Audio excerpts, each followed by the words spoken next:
Day 3 1.09లోనే end అయ్యామండి. ఎక్కువ వచ్చుద్ది అనుకున్నాను కానీ మండే బట్ అవ్వలేదు. మీరు ఇక్కడ వేర్ హౌస్లో చూస్తే స్టాక్ చాలా వచ్చి కొంచెం గజిబిజి గందరగోళంలాగా ఉంది ఇక్కడ. కానీ ఒకటి తర్వాత ఒకటి సెట్ చేసుకోవాలి. సో సెట్ చేసుకునే ఇదిలో టీం ఉన్నారు, కానీ టీం అది చేసుకునే టైంలో మన కస్టమర్స్ కూడా వస్తూ ఉన్నారు. సో కస్టమర్స్ ఇంపార్టెంట్ కాబట్టి కస్టమర్స్ సెలెక్ట్ చేసుకుంటున్నారు, వాళ్ళకి కావాల్సిన ప్రోడక్ట్స్ కాంబోస్ సెలెక్ట్ చేసుకొని తీసుకెళ్తున్నారు. మొన్న మలేషియా నుంచి ఒక కస్టమర్ వచ్చారండి. తను బేగంపేటలో ఎక్కడో ఐ థింక్ వాళ్ళ రిలేటివ్స్తో ఉంటున్నారు అనుకుంటా. Then she searched in chat GPT అంట. చాట్ జీపీటీలో చూసుకొని వచ్చి ఆల్మోస్ట్ ఒక 30-40 షర్ట్స్ సెలెక్ట్ చేసుకుందండి తను.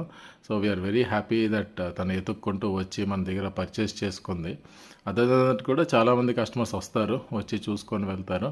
And then after finishing the warehouse task అంతా కంప్లీట్ చేసుకున్న తర్వాత మా customer who have retail outlets ఉన్నాయి హైదరాబాద్లో ఆల్మోస్ట్ 4 or 5 రీటైల్ అవుట్లెట్స్ ఉన్నాయి. సో తను వెళ్ళి కలిసి కొన్ని ఇష్యూస్ ఏదో ఉంటే క్లోజ్ చేసుకున్నాం.